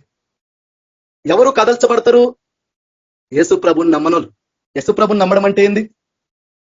వాక్యాన్ని నువ్వు నమ్మిన రోజే యేసు ప్రభు నువ్వు నమ్మినట్టు. వాక్యాన్ని నమ్మకుండా, వాక్యాన్ని మీద నువ్వు ఆధారపడకుండా, వాక్యం ద్వారానే నీ జీవితంలో సమస్తము నువ్వు చేయకుండా, ఎందుకంటే ఇందులో జీవం ఉంది. నువ్వు చీకటిలో ఉన్నప్పటికీ, నీ మార్గము చీకటి మార్గం అయినప్పటికీ, అలాంటి మార్గములో నువ్వు నడుచుచున్నప్పటికీ కూడా ఈ వాక్యము నీకు త్రోవ చూపిస్తుందంటే వెలుగులాగా ఉంటది నీ జీవితానికి, నువ్వు ముందుకు వెళ్ళడానికి, నీ ప్రయత్నంలో ఆగిపోకుండా ఉండడానికి కాదు. నీ వాక్యమే నాకు ఆదరణ ఇచ్చేదన్నాడు, నీ వాక్యమే ఒక ఖడ్గం అన్నాడు. కాబట్టి దేవుడు ఎందుకు ఈ రోజు మనతో మాట్లాడుతున్నాడంటే, కాబట్టి ఆయన బాధపడే వారిని చూచి తృణీకరించే దేవుడు కాదు. ఆనాడు ఇశ్రాయేలీలను దేవుడు తృణీకరించలేదు. వారి బాధను చూసి దేవుడు వారి పట్ల అసహ్యపడలేదు. వాళ్ళు మొరపెట్టినప్పుడు ఆయన తన ముఖాన్ని దాచలేదు. వాళ్ళు ఆయనకి మొరపెట్టినప్పుడు ప్రార్థన వినకుండా దేవుడు ఆలస్యం చేయలేదు. వెంటనే ఆ పరమును వీడి దిగొచ్చిండు. ఈరోజు అదే దేవుడు ఆ పరమును దిగొచ్చి, ఆ రోజు మోషేని మధ్యవర్తిగా నడిపించిన దేవుడు ఈరోజు తన కుమారుడైన యేసుక్రీస్తు ప్రభుని మధ్యవర్తిగా పెట్టుకొని ఈరోజు దేవుడు ఆ వాగ్దాన దేశమైన ఆ పరలోకంలోకి, దేవుని రాజ్యంలోకి మనల్ని నడిపించడానికి కుమారుణ్ణి పంపించాడు. ఆ రోజు వాళ్ళు ఉన్న బంధకాల నుండి దేవుడు ఎట్లా విడిపించిండో, వాళ్ళు ఉన్న ఆ చెరల నుండి. కాబట్టే కదా ఆ రాజు ఏమన్నాడు, యెహోవా ఎవడు? అలాంటి రాజును కూడా దేవుడు తారుమారు చేసి పడేసిండు. అలాంటి బలవంతుడైన వాడిని కూడా బలహీనపరిచిండు. ఎందుకంటే మన దేవుడు సమస్తము చేయుటకు సమర్థుడు. చూడండి ఇంకొక వాక్యము, రాజులు 2వ గ్రంథము 20వ అధ్యాయం 1వ వచనంలో, ఆ దినములలో హిజ్కియాకు మరణకరమైన రోగము కలగగా ఆమోజు కుమారుడును ప్రవక్తయునైన యేషయా అతని యొద్దకు వచ్చి, నీవు మరణమవుచున్నావు, బ్రతకవు గనుక నీవు నీ ఇల్లు చక్కబెట్టుకునమని యెహోవా సెలవిచ్చుచున్నాడని చెప్పగా, కాబట్టి దేవుడు చేస్తున్నాడు. యేషయా అనే ఒక ప్రవక్తతో దేవుడు మాట్లాడి హిజ్కియా దగ్గరికి పంపించి దేవుడు చెప్తున్నాడు, నువ్వు మరణమవుచున్నావు, నీవు బ్రతకవు, నీవు నీ ఇల్లు చక్కబెట్టుకునమని. అంటే ఇక్కడ హిజ్కియా గురించి మన అందరికీ తెలిసింది ఒకటే, చిన్నప్పటి నుంచి విన్నాం ఈ వాక్యం, మన అందరికీ తెలుసు. కానీ మరణమును కూడా జయించిండు హిజ్కియా. ఎట్లా అంటే కేవలము తన విశ్వాసం వల్ల, తన పట్టుదల కలిగిన ప్రార్థన వల్ల, తాను తన దేవుని ఎదుట కన్నీళ్లు విడవడం వల్ల, తాను బాధపడడం వల్ల, తాను తన దేవుని సమ్ముఖంలో తను విరిగి నలిగిన హృదయంతో ప్రార్థించడం వల్ల మరణము కూడా అతని ముందు ఓడిపోయింది. తన విశ్వాసం ముందు, తాను తన ప్రభువైన యేసుక్రీస్తు ప్రభుని ఆధారం చేసుకునే విషయంలో, తాను తన దేవుణ్ణి ఆశ్రయించుకునే విషయంలో మరణము కూడా ఆయన ఎదుట నిలబడలేకపోయింది. మరణాన్ని కూడా తను జయించగలిగేలాగా తన విశ్వాసం ఉంది. ఈరోజు అలాంటి విశ్వాసం ఈరోజు మనకుందా? అలాంటి నమ్మకం మనకుందా? అలా హిజ్కియా కూడా దేవుడే సెలవిచ్చినప్పటికీ కూడా తన ప్రయత్నాన్ని వీడలేదు. దేవుని తెలుసు హిజ్కియాకి, ఆయన కనికరము గల దేవుడు, ఎంతో జాలి గల దేవుడు, ఎంతో దయా దాక్షిణ్య పూర్ణుడు. కాబట్టి ఆ దేవుని యొక్క వ్యక్తిత్వము, ఆ దేవుని యొక్క గుణము, ఆ దేవుని యొక్క విధానం ఏందో రుచి చూసి తెలుసుకున్నవాడు. కాబట్టి ఆయన ఎలాంటి వారినైనా కానీ బాధపడే వారిని, ఆ బాధను చూసి దేవుడు ఎన్నడూ కూడా త్రోసివేయని దేవుడు కాదు. కాబట్టి నమ్మదగిన వాడు, కాబట్టి నమ్ముకొనదగిన సహాయకుడు, కాబట్టి ఆయనను ఆశ్రయించడము, ఆయన మీద నేను ఆధారపడము, ఆయన సన్నిధిలో ఉండి నేను శరణు కోరుకోవడము నాకు ఉత్తమము అనే ఒక పట్టుదల కలిగిన ప్రార్థన, అలా దేవుని సన్నిధిలో ఆ బాధలో తాను కన్నీళ్లు విడిచే ప్రార్థన మరణము కూడా దూరం అయిపోయింది. ఈరోజు అలా హిజ్కియాలాగా నువ్వు దేవుణ్ణి నమ్ముతున్నావా? అలా హిజ్కియాలాగా మన స్థితిని చూసి మనం బాధపడుతున్నామే తప్ప మన ప్రభువుని బట్టి మనం చూస్తే ధైర్యంగా ఉంటాం, జయించుతాం. మరణాన్నైనా జయిస్తాం, కష్టాన్నైనా జయిస్తాం, శ్రమనైనా జయిస్తాం, శోధననైనా జయిస్తాం. ఈ లోకంలో ఆ ప్రభు కొరకు వచ్చే ఏవైనా కానీ, అవి ఎంతవైనా కానీ, అవి మనలో ఉన్నవాడి కంటే ఏవి గొప్పవి కావు. అంటే మన శక్తిని బట్టి కాదు, మన యొక్క సామర్థ్యాన్ని బట్టి కాదు, మనలో ఉన్నవాడు, మనతో ఉన్నవాడు గొప్పవాడు, ఉన్నతమైన వాడు. బలవంతుడు, మన పక్షాన పోరాడి గెలిచేవాడు, యుద్ధ వీరుడు, యుద్ధ సూర్యుడు మన దేవుడు. ఆయన సమస్తాన్ని జయించిన వాడు అనే ఒక నమ్మకము, విశ్వాసము మనం ముందుంటే మనం భయపడం. అందుకే పౌలు అంటాడు, రోమపత్రికలతో అంటాడు, క్రీస్తు ప్రేమ నుండి మనల్ని ఎడబాపు వాడేవాడు అంటే ఆ ప్రేమ నుండి ఏది మనల్ని విడదీయగలదు అన్నాడు కదా. మీ దేవుడైన యెహోవా కనికరము గలవాడు గనుక మీ చెయ్యి విడవడు. కాబట్టి ఈరోజు శ్రమ నీకు వస్తే ఆయన ప్రేమ నుండి అది ఏమన్నా విడిచేలాగా చేస్తుందా? కాబట్టి క్రీస్తు ప్రేమ నుండి మనలను ఎడబాపు వాడెవడు? శ్రమ అయినను, బాధ అయినను, హింసైనను, వస్త్రహీనతైనను, కరువైనను, ఉపద్రవమైనను, మరణమైనను, జీవమైనను, ఉన్నవైనను, రాబోవనైనను, దూతలైనను, ప్రధానులైనను ఏది కూడా మన ప్రభు అయిన యేసు క్రీస్తు ప్రభు ప్రేమ నుండి మనలను ఎడబాప నేరవు. అంటే మనల్ని నాశనము చేయడన్నాడు దేవుడు. ఎవరైతే యథార్థంగా, ఎవరైతే దేవుని పట్ల భయభక్తులు కలిగి దేవుని మీద ఆధారపడి ఆశ్రయించి ఆ ప్రభు కొరకు కనిపెట్టే వారి ముందు ఇవన్నీ చూడండి చిన్నవి, ఇసుక రేణువంతవి కూడా కావు. కానీ ఆ విశ్వాసము లేకపోవడం వల్ల ఈ ఇసుక రేణువులాగా ఉన్న ఇవి ఒక పెద్ద కొండలాగా కనిపిస్తున్నాయి, ఒక పెద్ద సముద్రం లాగా కనిపిస్తున్నాయి. కాబట్టి భయం వస్తుంది మనుషులకి, కాబట్టి మనుషుల్లో అధైర్యం వస్తుంది. కాబట్టి నువ్వు ఎప్పుడైతే బలహీనుడు అవుతావో, ఎప్పుడైతే నీలో కలవరము, భయం ఉన్నప్పుడు నువ్వు ఎట్లా ఎదుర్కోగలవు, ఎట్లా నిలబడగలవు, ఎట్లా పోరాడగలవు? కాబట్టి ఓడిపోతాం. కాబట్టి మనుషులు శోధనలో పడిపోతున్నారు, కష్టంలో పడిపోతున్నారు, శ్రమలో పడిపోతున్నారు, బాధలో పడిపోతున్నారు, గెలవలేని వారిగా ఉంటున్నారు, వాటితో పోరాడలేని వారిగా ఉంటున్నారు, వాటిని ఎదుర్కొని నిలబడలేని వారిగా ఉంటున్నాం. ఎందుకంటే వాక్యాన్ని నమ్మట్లేదు, మనల మీద మనం ఆధారపడుతున్నాము, మన చుట్టూ ఉన్న వారి మీద ఆధారపడుతున్నాము. ఈ లోకంలో ఉన్న వాటి మీద ఆధారపడితే నీకు శక్తి ఎక్కడొస్తుంది? కాబట్టే కదా దేవుడు చెప్పిండు, ముందు దేవునికి లోబడి ఉండుడి, అపవాదిని ఎదురించుడి, అప్పుడు వాడు మీ యొద్ద నుండి పారిపోతాడు. దేవునికి లోబడకుండా అపవాదిని ఎదిరిస్తే వాడు పోడు. అంటే లోబడడం అంటే ఏంటి? దాని అర్థము ఆయనకు తగినట్టుగా జీవించడం నీ జీవితం, ఆ ప్రభుకి సమర్పణతో కూడిన జీవితం, పరిశుద్ధతతో కూడిన జీవితం, దేవునికి అంగీకారంగా జీవించడం. చూడండి, కాబట్టి హిజ్కియాతో దేవుడు అంటున్నాడు. అప్పుడు హిజ్కియా ఏం చేసిండు? రాజులు 2వ గ్రంథము 20వ అధ్యాయం 2వ వచనము, అతడు తన ముఖము గోడ తట్టు త్రిప్పుకొని యెహోవా. చూడండి, ఆ టైంలో హిజ్కియాకి వచ్చిన ఆలోచన ఒకటే, తాను సేవించే దేవుడు. ఎందుకంటే తప్పు చేయని వాళ్ళు ఎవరు? ఆ ప్రభు యొక్క త్రాసు తీసుకొచ్చి ఆ త్రాసులో నిలబడితే ఎవడు సరిగా ఉన్నాడు? కానీ హిజ్కియా తప్పు చేసినప్పటికీ ఆ తప్పును ఒప్పుకుంటున్నాడు. అంటే తాను దేవుని సన్నిధిలో తన స్థితిని చూపించుకుంటున్నాడు. అంటే మనం తప్పు చేసినా ఒప్పుకునే స్వభావం ఉండాలి. అందుకు దావీదు ప్రార్థన చేసింది, నా అతిక్రమములు నాకు తెలిసే ఉన్నవి. ఈరోజు మనకి తెలుసు, కానీ ఒప్పుకునే ఆ స్వభావం కూడా ఈరోజు మనుషులకు లేదు. అలా అతిక్రమములు దాచిపెట్టువాడు ఎన్నడూ వర్ధిల్లడు, వాటిని ఒప్పుకొని వాడే కనికరాన్ని పొందుతున్నాడు. కాబట్టి యెహోవా యథార్థ హృదయుడునై సత్యముతో నీ సన్నిధిని నేను ఎట్లా నడుచుకుంటునో, నీ దృష్టికి అనుకూలముగా సమస్తమును నేను ఎట్లా జరిగించితినో కృపతో జ్ఞాపకము చేసుకునుమని హిజ్కియా కన్నీళ్లు విడుచుచు యెహోవాను ప్రార్థించెను. అంటే తాను బాధ ఉన్నప్పటికీ, దేవుడే చెప్పిండు నువ్వు మరణమవుచున్నావు, బ్రతకవు, నీ ఇల్లు చక్కబెట్టుకోమన్నప్పటికీ కూడా తాను పట్టుదల కలిగి ప్రార్థన చేస్తున్నాడు. ఆ పట్టుదలిగిన ప్రార్థనలో తాను చేస్తున్నాడు ఏంది? కన్నీళ్లు విడుస్తున్నాడు. ఎందుకంటే ఈ ప్రార్థన దేవునికి ఎంతో పవరు. అందుకు యేసు ప్రభువు కూడా గెత్సెమనే తోటలో చేసింది కూడా ఈ కన్నీళ్ల ప్రార్థనే. ఆ ప్రార్థన దేవుడి హృదయాన్ని తాకుద్ది, ఆ ప్రార్థన దేవుని హృదయానికి తాకుద్ది, ఆ ప్రార్థన దేవుడు చూస్తాడు. ఎందుకంటే ఆయనలో కనికరం ఉంది, ఆ దేవునిలో జాలి ఉంది, ఆ దేవునిలో దయ ఉంది. ఆ కన్నీళ్లు నువ్వు ఈ లోకంలో ఉన్న వాళ్ళు ఎవరి ముందే నిన్ను చూసి నవ్వేవారిగా ఉంటారు, నిన్ను చూసి హేళనగా మాట్లాడేవారు ఉంటారు, నీ బాధను చూసి కూడా తృణీకరించే వారిగా ఉంటారు, నీ స్థితిని అర్థము చేసుకోలేని వారిగా ఉంటారు. ఎందుకంటే వాళ్ళ హృదయంలో వాళ్ళకి కనికరం లేదు కాబట్టి, వాళ్ళ హృదయంలో వారికి జాలి దయ లేదు కాబట్టి, క్రీస్తు యొక్క ప్రేమ లేదు కాబట్టి. అందుకు దేవుడు మాట్లాడతాడు కీర్తనల గ్రంథంలో. చూడండి, కీర్తనల గ్రంథము 14వ అధ్యాయము 6వ వచనంలో, బాధపడు వారి ఆలోచనను మీరు తృణీకరించుదురు. ఎవరు బాధపడే వారి బాధను తృణీకరించేది? ఎవరు? కనికరం లేనివారు, జాలి లేనివారు. తప్పిపోయిన కుమారుడు తన ఆస్తిని కూడా తీసుకెని తనకున్న దుర్యాపారం వలన పాడు చేసినా గాని తండ్రి కుమారుణ్ణి హత్తుకున్నాడు. నా కుమారుడు చనిపోయి తిరిగి మరలా బ్రతికిండు, తప్పిపోయి మరి తిరిగి దొరికిండని సంతోషించిండే తప్ప నా ఆస్తి పోగొట్టిండే, నా దగ్గర ఉండకుండా వెళ్ళిపోయిండని తన హృదయంలో అనుకోలేదు. కాబట్టి ఆయన బాధపడు వాని బాధను తృణీకరించలేదు. చూడండి, బాధపడు వారి ఆలోచనను మీరు తృణీకరించుదురు, అయినను అంటే ఈ లోకంలో నీ బాధలో నువ్వు ఉన్నప్పుడు నీ స్థితిలో నిన్ను చూసి ఎవరు తృణీకరించినను, అలాంటి స్థితిలో ఉన్నప్పటికీ, అలాంటి వారుగా ఉన్నప్పటికీ ఆయనను యెహోవా వారికి ఆశ్రయమై ఉన్నాడు.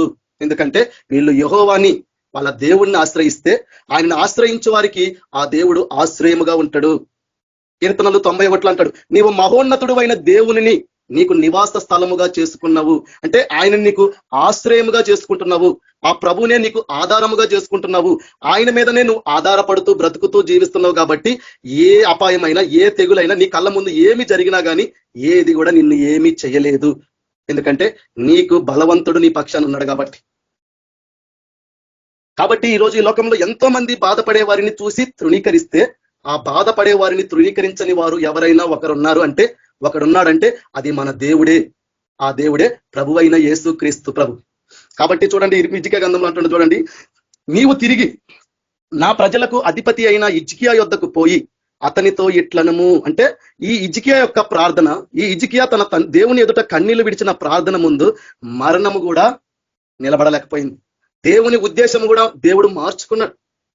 చూడు, మన దేవుడు కఠినాత్ముడు కాదు, బండలాంటి వాడు కాదు. ఆ రోజు ఆ నోహవు కాలంలో ప్రజలను శిక్షించినా కానీ ఎంతో బాధపడ్డాడు తన హృదయంలో. అంటే ఆయన కోపము ఎల్లప్పుడు ఉండదు, ఎల్లప్పుడు వేద్యమాడువాడు కాడాయన. అంటే కోపమున్నా ఆ టైంలో చూపిస్తాడు. తర్వాత ఆ వ్యక్తి తనను తాను తెలుసుకొని పశ్చాత్తాపడినప్పుడు ప్రభు క్షమిస్తాడు. ఎందుకంటే ఆయన ఎలాంటి వారినైనా క్షమించుటకు సిద్ధమైన మనసు కలిగిన వాడు. అది మన ప్రభు యొక్క గొప్పతనం. అది కాబట్టే ఈ రోజు నేను చెప్పాను, నేనైనా ఉన్నానంటే, ఈ లోకంలో ఉన్న వాళ్ళు ఎవరైనా నిలబడ్డారంటే ఆ ప్రభువు అలాంటి స్థితి కలిగిన వాడు కాబట్టి, అలాంటి వ్యక్తిత్వం కలిగిన వాడు కాబట్టి మనల్ని భరిస్తున్నాడు, ఓర్చుకుంటున్నాడు, సహిస్తున్నాడు, తన కనికిరాన్ని చూపిస్తున్నాడు. లేకపోతే ఎవరు ఉండేవాళ్ళం? ఈ లోకం ఏ రోజో అయిపోయేది. చూడండి, కాబట్టి నీవు తిరిగి నా ప్రజలకు అధిపతి అయిన హిజ్కియా యొద్దకు పోయి అతనితో ఇట్లనము, నీ పితరుడైన దావీదునకు దేవుడు యెహోవా నీకు సెలవిచ్చినది ఏమనగా, నీవు కన్నీళ్లు విడుచుట చూచితిని. ఈ ప్రార్థన దేవుడు వినే దేవుడు. కాబట్టి యేసు ప్రభు కూడా అట్లాంటి భారముతోనే, విరిగి నలిగిన హృదయంతోనే, విరిగి నలిగిన మనసుతోనే తన సంపూర్ణంగా తన ఆత్మను తన దేవుని కుమ్మరించి ఆ కన్నీళ్లతో ప్రార్థించాడు. ఎందుకు? అది ఒక మాదిరి కదా. అంటే తండ్రికి మొరపెట్టువారు ఇలాంటి భారముతో ప్రార్థన చేయాలా? ఇలాంటి భారము వారు కలిగి ఉండాలా? చూడండి, నీ పితరుడైన దావీదునకు దేవుడకు యెహోవా నీకు సెలవిచ్చినది ఏమనగా, నీవు కన్నీళ్లు విడుచుట చూచితిని, నీ ప్రార్థన నేను అంగీకరించి ఉన్నాను.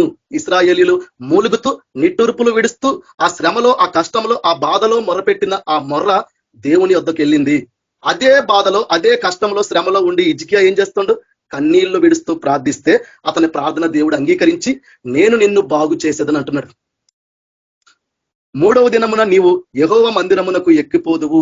చూడండి, దేవుడే బాగు చేసేవాడు, దేవుడే మన స్థితిని చక్కపెట్టేవాడు, దేవుడే సమస్తమును సమకూర్చి మనకు మేలుకై జరిగించే దేవుడు.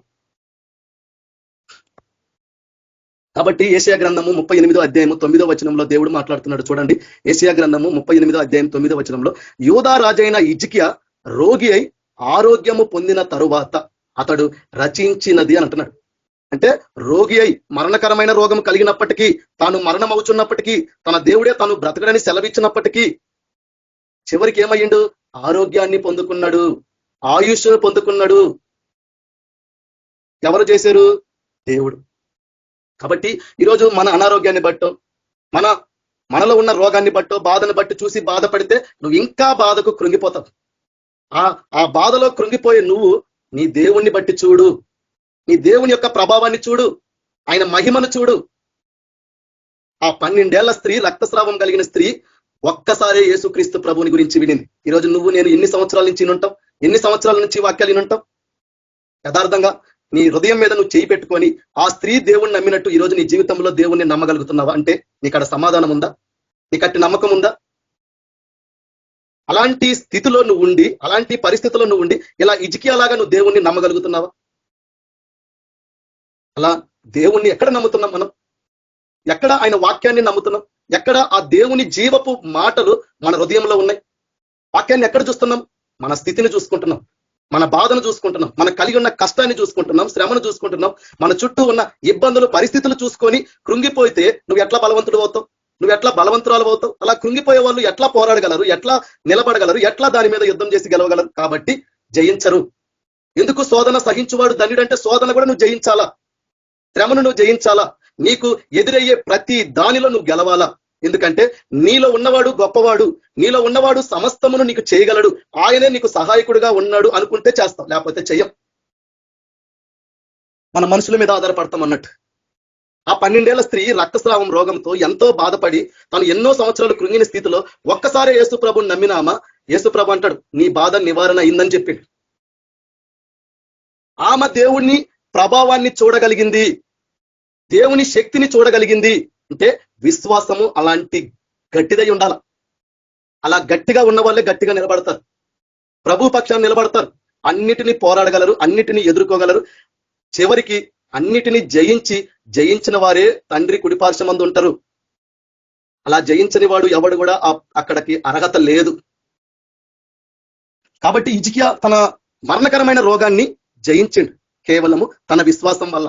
ఆ 12 ఏళ్ల స్త్రీ జయించింది, దేవునికి కూడా తెలియకుండా తనలో నుండి ప్రభావం వెళ్ళి ఆ స్త్రీని బాగు చేసిందంటే ఆ విశ్వాసం ఎంత పవర్ ఉందో చూడండి. అందుకు లోకమును జయించిన విజయము మన విశ్వాసమే. అలాంటి విశ్వాసం ఈరోజు నీకుందా? అలాంటి విశ్వాసం ఈరోజు నీలో ఉందా? అలా దేవుని పట్ల నువ్వు విశ్వాసిగా ఉంటున్నావా? నమ్ముతున్నావా? దేవుని వాక్యాన్ని నమ్ముతున్నావా? ఆ వాక్యంలో దేవునితో నువ్వు జీవించగలుగుతున్నావా? వాక్యాన్ని బట్టి నువ్వు దేవుని మీద ఆధారపడగలుగుతున్నావా? మనల్ని పరిశీలన చేసుకోమంటున్నాడు ప్రభు. ఆయన మన హృదయాలను ఒకసారి చూసుకోమంటున్నాడు. నీ విశ్వాసం ఎలాంటిదో నిన్ను పరీక్షించుకోమంటున్నాడు. పిరికి వారిలాగా ఉంటే మన శ్రమ మనకి కదా, పిరికి వాళ్ళలాగా మనం ఉండకూడదు, బలవంతుల్లాగా ఉండాలా. నీ దేవుడు బలవంతుడైనప్పుడు నువ్వు దేవుని కలిగిన వాడివైతే నువ్వు బలవంతుడివే. నీ దేవుడు సమర్థుడైనప్పుడు నువ్వు కూడా సమర్థుడివే. కానీ విశ్వాసం లేదు. ఎందుకంటే వినువారు మాత్రమై ఉంటే మోసపోతున్నాం. ఎన్ని సంవత్సరాలు మోసపోతాం? జీవిత కాలం అంతా మోసపోతున్నాం. ఈ రోజన్న వాక్యాన్ని పాటిస్తున్నామా? చెప్పే వాక్యాన్ని మనం నమ్మగలుగుతున్నామా?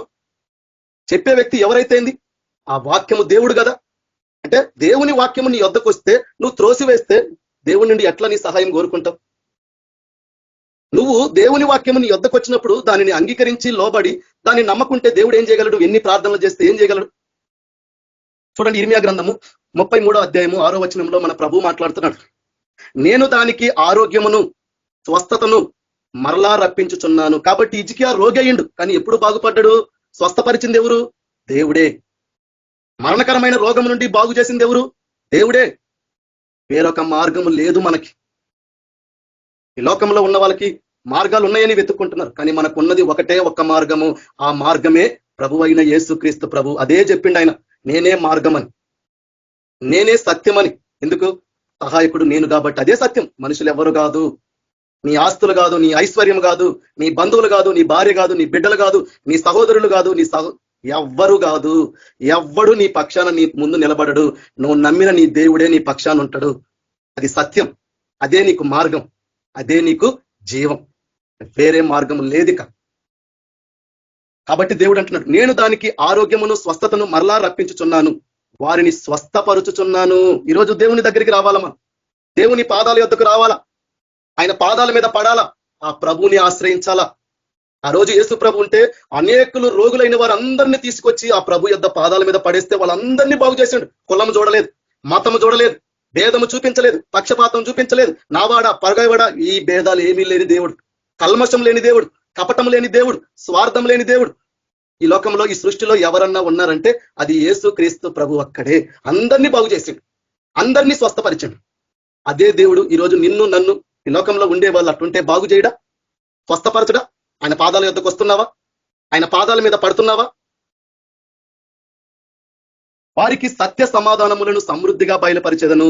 ఇర్మియా గ్రంథము 30వ అధ్యాయము 17వ వచనము, వారు ఎవరిను లక్ష్య పెట్టని సియోననియు వెలివేయబడినదనియు నీకు పేరు పెట్టుచున్నారు, అయితే నేను నీకు ఆరోగ్యము కలుగజేసేదను, నీ గాయములను మాన్పెదను. ఇదే యెహోవా వాక్కు. ఇది వాక్కు, వాగ్దానము, జీవం ఉంది ఇందులో. ఈరోజు నువ్వు అనారోగ్యంగా ఉన్నావేమో, ఈరోజు నువ్వు మరణమయ్యే స్థితిలో ఉన్నావేమో, మరణకరమైన రోగాలు ఒకళ్ళు నీలో కలిగి ఉన్నాయేమో. రోగాన్ని బట్టి చూడబాకు, నీ స్థితిని బట్టి చూడబాకు, దేవుని వాక్కుని బట్టి చూడు. స్వస్థత పొందుకుంటావు, ధన్యురాలు అవుతావు, ధన్యుడు అవుతావు. ఆ ప్రభు పక్షాన్ని నిలబడి ఒకానొక దినము గొప్ప కంఠస్వరముతో సాక్ష్యమిస్తాం, యేసు ప్రభువే నిజమైన దేవుడని. చూడండి, మత్తయి సువార్త 9వ అధ్యాయం 12వ వచనంలో అంటున్నాడు దేవుడు, ఆయన ఆ మాట విని రోగులకే కాని ఆరోగ్యము గలవారికి వైద్యుడు అక్కరలేదు. అంటే యేసు ప్రభు ఇప్పుడు ఎవరు కావాలా? రోగులకు కావాలా.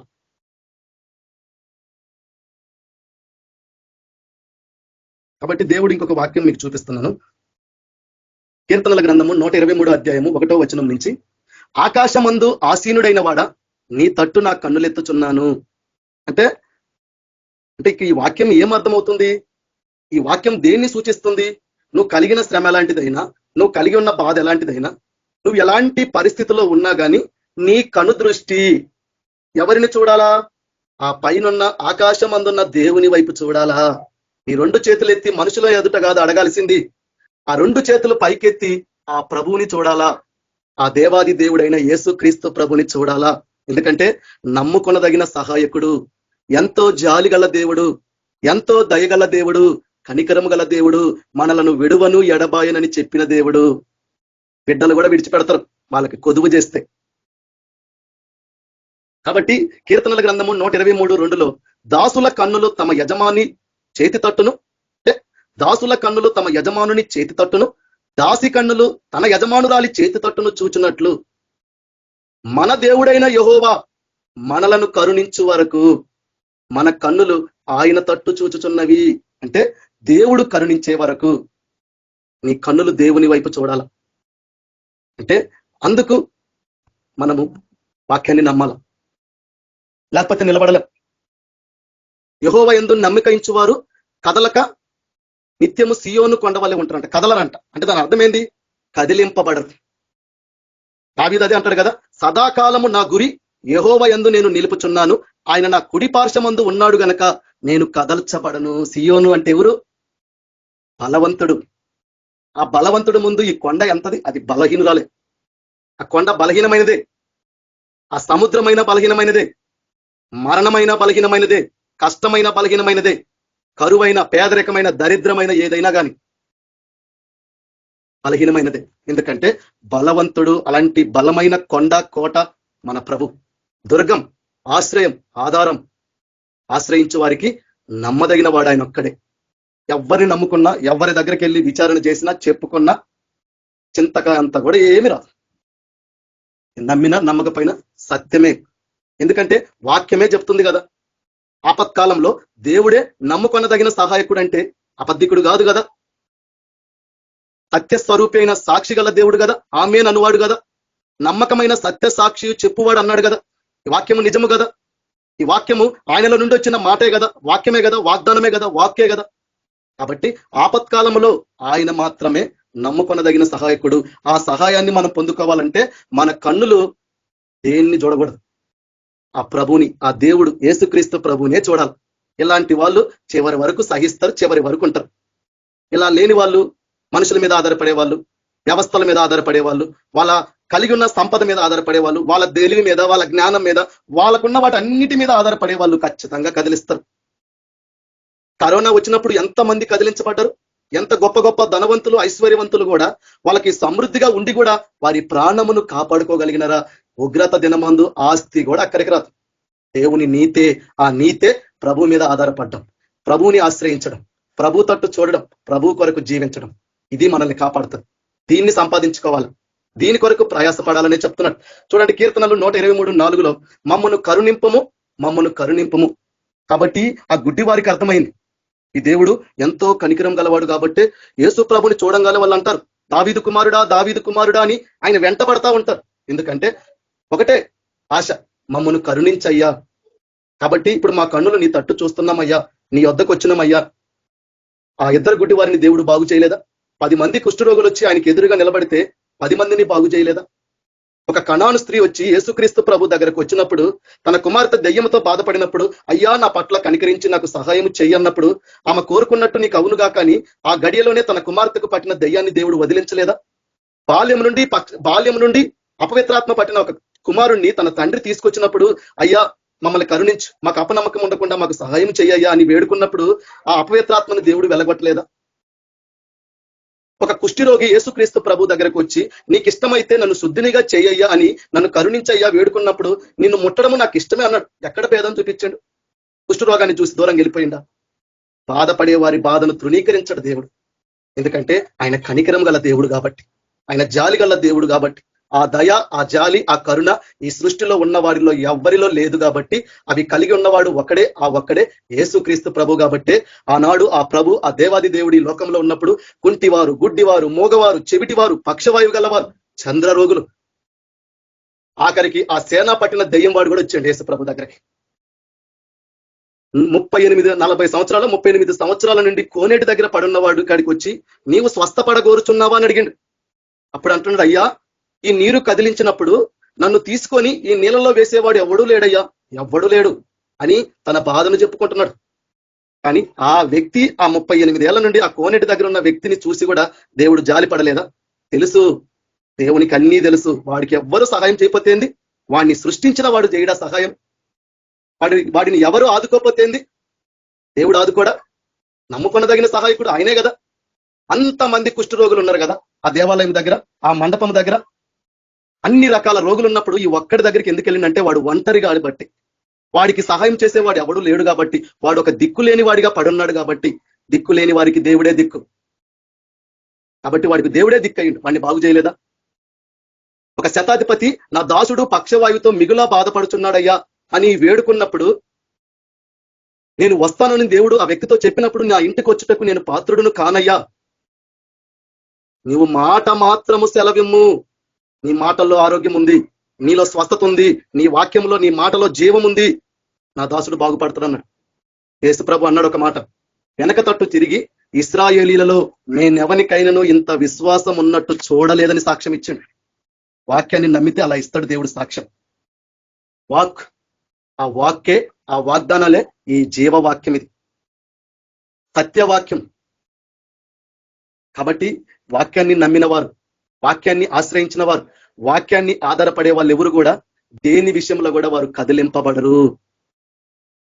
దేనినైనా ఎదుర్కోగలరు, దేనినైనా ఎదుర్కొని పోరాడి వాటితో గెలవగలరు. కాబట్టి ఈ లోకంలో ఎన్నో ఆటంకాలు వస్తే వాటన్నిటి మీద మనము గెలవగలం. కాబట్టి ఇది కూడా ఒక యుద్ధం లాంటిది మనకి. కాబట్టి ఆ రోజు దేవుడు ఆయన ఏం చేసిండు, ఇశ్రాయేలీలకు తన పక్షా నుండి వారి పక్షా నుండి ఏం చేసిండు, యుద్ధం చేసి గెలిపించిండు. ఈరోజు అదే దేవుడు మనలో ఉండి పోరాటం చేపిస్తున్నాడు. అందుకు నువ్వు ప్రతి దానిలో మనం అనుకోవాలి, నాలో ఉన్నవాడు ఈ లోకంలో ఉన్నవాడి కంటే గొప్పవాడు. అప్పుడు పిరికితనం ఎందుకు ఉంటుంది? దయ్యాన్ని చూస్తే ఎందుకు పిరికోలం అవుతాం? మంత్రాలు చూస్తే ఎందుకు పిరికోలం అవుతాయి? ఆ అగ్ని జ్వాలలే వాళ్ళకి హాని చేయగలిగినాయా? వాళ్ళ తల వెంట్రుకనైనా కాల్చగలిగినాయా? వాళ్ళ వస్త్రాలనైనా కాల్చగలిగినాయా? అగ్నిలోనే ఉన్నారు కదా. ఎట్లా అది సాదృశ్యం అంటే ఆ విశ్వాసము. అలా వాళ్ళు దేవుణ్ణి సమర్థుడని నమ్మినట్టు ఈరోజు నీ జీవితంలో నువ్వు నమ్ముతున్నావా? అందుకు నువ్వు పిరికి వాడివిగా ఉన్నావు, పిరికి వాళ్ళగా ఉన్నా, భయపడే వారిగా ఉన్నా. చూడు ఎక్కడ నమ్ముతున్నావు? సింహాలే హాని చేసేవే అని దానియేలుని ఏమన్నా చేయగలిగినా? నా దేవుడు సమర్థుడు అన్నాడు. నువ్వు నమ్ముతున్నావు అట్లా? అలాంటి విశ్వాసము, అలాంటి నమ్మకము, అలా నా ప్రభు ఈ లోకంలో ఉన్నవాడి కంటే గొప్పవాడు అన్నప్పుడు ఆయన ఎదుట నిలబడేది ఏది? ఆయనని ఎదుర్కొని పోరాడేది ఏది? పోరాడి జయించేది ఏది? కాబట్టి సైతాన్ గురించి మనం చెగదెప్తాం, కానీ వాడు ఎప్పుడు బలవంతుడు అయితే తెలుసా? మనము బలహీనమైనప్పుడు. మనలో భయం ఉంటే వాడు ఆడుకుంటాడు మనల్ని. కాబట్టి వాడికి ఎక్కడ కూడా చోటు ఇవ్వద్దు. వాడికి ఎక్కడ కూడా నీలో ఇంత అంటే ఇంత కూడా భయాన్ని కలిగిస్తే వాడు నిన్ను భయపెడతాడు అన్నట్టు. ఆ భయం ఎట్లుంటదంటే నువ్వు తిరిగి కోలుకోలేని స్థితిలోకి వెళ్ళిపోతావు అన్నట్టు. వాడి పేరంటే ఒక రకంగా కిలోమీటర్ దూరం పరిగెత్తుతాం, అట్లా భయపెడతాడు వాడు. కాబట్టి నువ్వు ఎప్పుడైతే నా ప్రభు నా పక్షాన ఉన్నాడు, నా ప్రభు నాకు తోడుగా ఉన్నాడు, నా ప్రభు నాలో ఉన్నాడు, నా ముందు నడుచువాడు నా దేవుడైనప్పుడు ఆయనను దాటే ఏదైనా నాలోకి రాగలదు. చూడండి, కీర్తనల గ్రంథము 145వ అధ్యాయము 18వ వచనంలో, తనకు మొర్రపెట్టు వారందరికీ, తనకు నిజముగా మొర్రపెట్టు వారందరికీ యెహోవా సమీపముగా ఉన్నాడు. కాబట్టి మొరపెడుతున్నామా? నిజముగా మొరపెడుతున్నామా? నిజముగా మొరపెట్టడం అంటే ఒక హిజ్కియా ప్రార్థన అన్నట్టు. ఆ రోజు ఇశ్రాయేలీలు చేశారు కదా, మూలుగుతూ నిట్టూర్పులు విడుస్తూ ప్రార్థన. ఒక అన్న దేవుని సన్నిధిలోకి వచ్చి చేసిన ప్రార్థన, ఒక దానియేలు చేసిన ప్రార్థన. కాబట్టి ఈరోజు మొరపెడుతున్నామే కానీ నిజముగా మొరపెట్టడం అంటే నిజముగా నా ప్రభువే నాకు ఆధారము, నిజముగా నా ప్రభువే నాకు ఆశ్రయము. ఎందుకు తనకు నిజముగా మొరపెడితే ఏమవుతుందంటే, ఒక వాక్యము మీకు చూపిస్తాను. మనం ఏం చేస్తామంటే, ఈ ఒక్క వాక్యము మనకు అర్థమైతే చూడండి ఎక్కడ ఉంటుందంటే,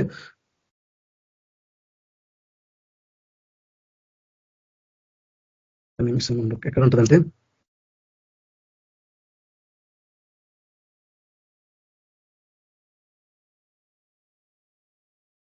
చూడండి, కీర్తనల గ్రంథము 108:12. మనుషుల సహాయము వ్యర్థము, శత్రువులను జయించుటకు నీవు మాకు సహాయము దయచేయము. కాబట్టి నిజముగా దేవునికి మనం మొరపెడితే మన శత్రువు ఎవడైనా కానీ వాడిని ఓడించగలిగాము. కాబట్టి దావీదు అంటాడు, నీ సహాయము వలన నేను సైన్యములను జయింతును, ప్రాకారములను దాటుదును. ఆయన సహాయం ఉంటే మన చేతులకు యుద్ధం కూడా నేర్పించే దేవుడని ఆయనే చెప్తాడు. కాబట్టి ఆయన సహాయం కొరకు, ఎందుకంటే ప్రార్థన అంటేనే దేవుని సహాయం. కాబట్టి నువ్వు ఎప్పుడు బలవంతుడు అవుతావు? ఆ పరిశుద్ధాత్మని సహాయం కోరి ఆయన నిన్ను బలవంతుడిగా చేసినప్పుడే నువ్వు బలవంతుడిగా అవుతావు, పోరాడగలుగుతావు, బలహీనుడైన వాడిని ఓడించగలుగుతావు. కాబట్టి ఆయన సహాయం ఉంటే శత్రువులను కూడా జయించగలము. కాబట్టి మనకు తెలుసు మన విరోధి అయిన అపవాది, కాబట్టి వాడిని ఎదిరించుటకు శక్తిమంతులగునట్లు అన్నాడు. కాబట్టి ఇంకొక వాక్యం చెప్పి నేను ముగిస్తాను. చూడండి, కీర్తనలు 145:18. తనకు మొరపెట్టు వారందరికీ, తనకు నిజముగా మొరపెట్టు వారందరికీ యెహోవా సమీపముగా ఉన్నాడు. కాబట్టి శద్రకు, మేషకు, అబేద్నోల యొక్క సమీపంగానే ఉన్నాడు. 4వ వ్యక్తి దేవదూతన రూపం పోలి ఉన్నదన్నాడు. సాక్ష్యం ఇచ్చిండు ఆ రాజు. సమీపంగా లేడా దేవుడు? దానియేలుతో పాటు ఆ రాత్రంతా సింహాల బోన్లో దేవుడు లేడా? చూడండి, గొప్ప దేవుడు మన దేవుడు. కాబట్టి కీర్తనల గ్రంథము 145:19 తన యందు భయభక్తులు గల వారి కోరిక ఆయన నెరవేర్చును, వారి మొర్ర ఆలకించి వారిని రక్షించును. ఈ వాక్యంలో 2 మనం చూసినాం. ఒకటి, ఇశ్రాయేలులను ఆ ఐగుప్తుల నుండి దేవుడు విడిపించి కాపాడి రక్షించడము, హిజ్కియాకు ఆయుష్ ఇచ్చి తన కోరికను నెరవేర్చడం. టైము అయిపోయింది కాబట్టి ఇవి 2, కానీ ఇంకా 2 ఉన్నాయి.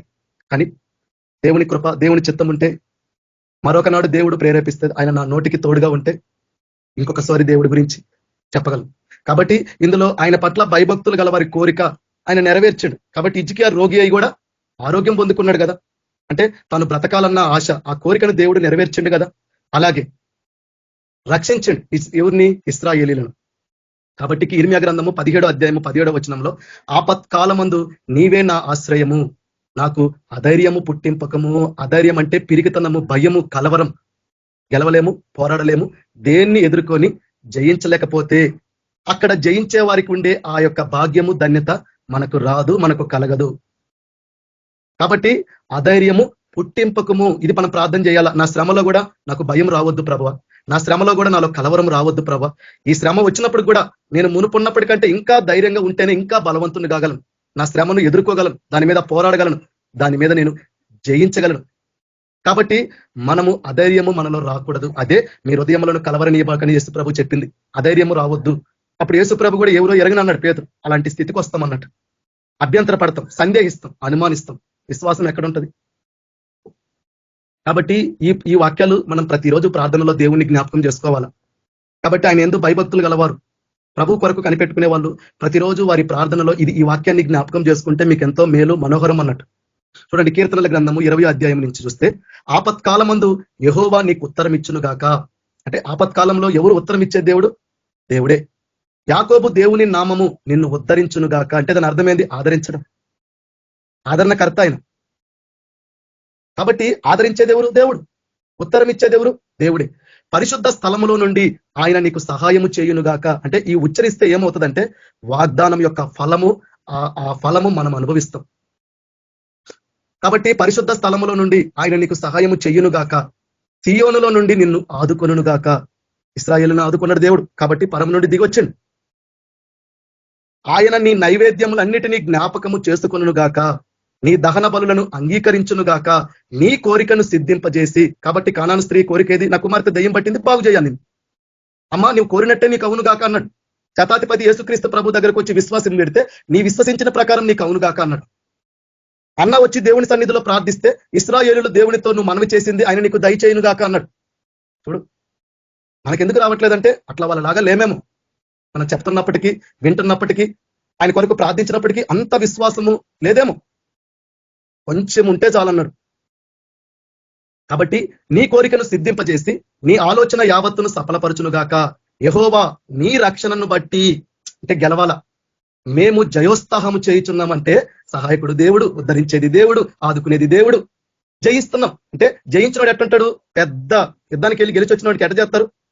జనాలు ఎట్లా పొగుడతారు? అలాంటి జయోత్సాహము చేయాల మనం.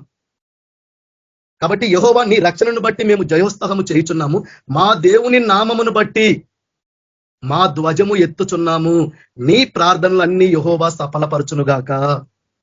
ప్రార్థన కూడా నమ్మకముతోటి, విశ్వాసముతోటి, ఆధారముతో కూడి, నిరీక్షణతో కూడి, సంపూర్ణంగా వాక్యాలు నమ్మించే ప్రార్థనలకే జవాబు వస్తాయి తప్ప ఏదో చేసుకోవాలని చేసుకునేది కాదు, ఒక ఆచారంలాగా కూర్చొని చేసుకునేది కాదు.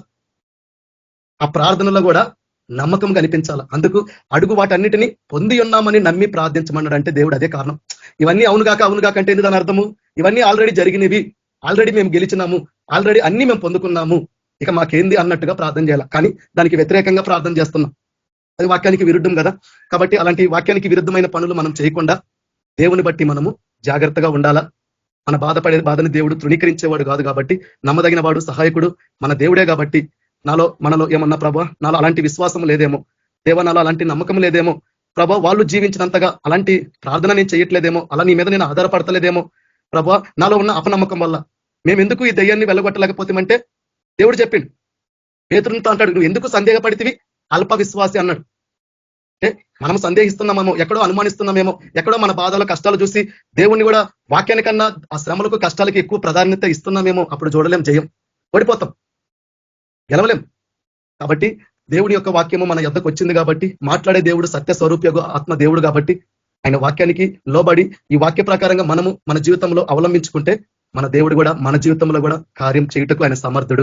పరిశుద్ధుడు అయిన తండ్రి, గొప్ప దేవ, మాకు ఇమ్మానుయేలుగా ఎల్లప్పుడూ తోడుగా ఉన్న దేవ, మమ్మల్ని నిత్యము నీ యొక్క ఆత్మచేత అభిషేకించి ముందుకు నడిపిస్తున్న మా అభిషక్తుడు అయిన దేవ, పరిశుద్ధాత్మ దేవుడవు, సర్వశక్తిమంతుడవు, సర్వాధికారివి నాయన, నీవు మాత్రమే నాయన నిన్న నేడు ఒకటే రీతిగా ఉన్న దేవుడా, నీకు స్తోత్రములు, వందనాలయ్యా. గొప్ప తండ్రి నాయన, ఈ వాక్య ప్రకారంగా మా జీవితంలో మేమేమన్నా తండ్రి అలాంటి నమ్మకం లేని వారిగా ఉన్నామేమో, అలా నీ మీద మేము ఆధారపడని వారిగా ఉన్నామేమో, నిన్ను ఆశ్రయించని వారిగా ఉన్నామేమో తండ్రి, నీ కృప కొరకు మేము కనిపెట్టుకొని వారిగా ఉన్నామేమో, మా ప్రార్థనలో కూడా మేము అనుమానంతో ప్రార్థిస్తున్నామేమో, సందేహిస్తూ ప్రార్థిస్తున్నామేమో, లేదా మా ప్రార్థన కూడా ఒక ఆచారం లాగా మేము ప్రార్థిస్తున్నామేమో, ఆ ప్రార్థనలో కూడా తండ్రి యథార్థత లేదేమో, కాబట్టి మా జీవితాలు ఇలా ఉన్నాయేమో, కాబట్టి మేము అలా నీ సహాయం పొందుకోకుండా ఉన్నామేమో, ఈ వాక్యాల యొక్క వాగ్దాన ఫలాలు మేము అనుభవించలేని వారిగా ఉన్నామేమో ప్రభా. అలా ఒకవేళ నీ దృష్టికి నేను కనబడినా, అలా మేము ఉన్నామని ఒప్పుకొని ప్రార్థించే వాళ్ళు కనబడినా, అలా నీకు లోబడి నీ ఎదుట సాష్టాంగపడి నమస్కారం చేసి నీ సన్నిధిలో మోకరించి ఇక్కడ ప్రార్థిస్తున్న ప్రతి ఒక్కరిని నీ సన్నిధిలో, నీ కృపలో, నీ సముఖంలో దేవా, వారిని మరొక జ్ఞాపకం చేసుకొని వారి కోరికను ప్రతిదానిని మీరు సిద్ధింపజేసి ప్రతి ఆలోచన యావత్తును సఫలపరచండి, వాళ్ళని ఆదుకోండి, ఉద్ధరించండి, వారికి సహాయం చేసి వాళ్ళని నాయన ప్రతి విషయంలో మీరే ముందుకు నడిపించమని ప్రార్థిస్తూ నాయన ఆ రీతిగా నా జీవితంలో కూడా మీరు చేస్తున్నారని సంపూర్ణంగా నమ్ముచు ఈ వాక్యాన్ని స్వీకరిస్తూ యేసుక్రీస్తు పరిశుద్ధ నామంలో దేవా తండ్రి నీకు ప్రార్థిస్తున్నాను. అలాగే తండ్రి దీపా సిస్టర్ వాళ్ళ అమ్మగారిని ముట్టండి, తాకండి, సంపూర్ణమైన స్వస్థత, ఆరోగ్యము దయచేయండి, ఆమెకున్న ప్రతి బలహీనత నుంచి విడుదల దయచేయమని ప్రార్థిస్తున్నాం దేవా. ఆమెని ముట్టి తాకి బాగు చేసి స్వస్థపరిచినందుకు నీకు వందనాలు, మీ సాక్షిగా నిలబెట్టినందుకు నీకు వందనాలు ప్రభా. అలాగే తండ్రి ఆ యొక్క యాదగిరి బ్రదర్ని కూడా మీరు ముట్టండి, తాకండి, ఆయన త్వరగా కోరుకున్నట్టు మీ సహాయం దయచేయండి, ఆయనకైనా ప్రతి గాయాలన్నింటినీ మాన్పమని, స్వస్థతను, ఆరోగ్యాన్ని అనుగ్రహించమని ప్రార్థిస్తూ, అలాగే కీర్తన సిస్టర్ కున్న ప్రతి లివర్ని, ప్రతి కిడ్నీ ప్రాబ్లంని, ప్రతి జ్వరాన్ని, ప్రతి శరీరంలో ఉన్న అనారోగ్యాలన్నింటినీ స్వస్థపరచమని, రేణుకా సిస్టర్ కున్న కూడా ప్రతి అనారోగ్యాన్ని నుంచి స్వస్థపరచమని, సిస్టర్ని నూతనంగా అభిషేకించమని, మంచి ఆరోగ్యాన్ని అనుగ్రహించమని ప్రార్థిస్తూ ఈ ప్రార్థనలన్నిటికీ జవాబు అనుగ్రహించినవని నమ్మి నీకు వందనాలు, కృతజ్ఞతాస్తుతులు, స్తోత్రాలు చెల్లించుకుంటూ యేసు క్రీస్తు పరిశుద్ధ నామంలో నీకు ప్రార్థించి అడిగి వేడుకుంటున్నాం తండ్రి, ఆమేన్. మన ప్రభు అయిన యేసు క్రీస్తు ప్రభు కృప ఈ యొక్క ఆరాధనలో ఉన్న మీ అందరికీ, నాకును, అలాగే ఈ లోకంలో ఉన్న సకల పరిశుద్ధులకి, ఎవరైతే అనారోగ్యంతో బాధపడుతున్న వారికి, వారి కుటుంబ సభ్యులకి, ఎంతో మంది కష్టాల్లో, శ్రమల్లో, బాధల్లో, ఇరుకుల్లో, ఇబ్బందుల్లో ఆదరణ లేని వారికి, వాళ్ళందరికీ సదాకాలము ఆయన కృప మనందరికీ తోడుగా ఉండి మనల్ని నడిపించును గాక. Amen. Praise lord brother sisters అందరికీ. ఆమేన్. ప్రైజ్ లార్డ్ బ్రదర్ అందరికీ. ప్రైజ్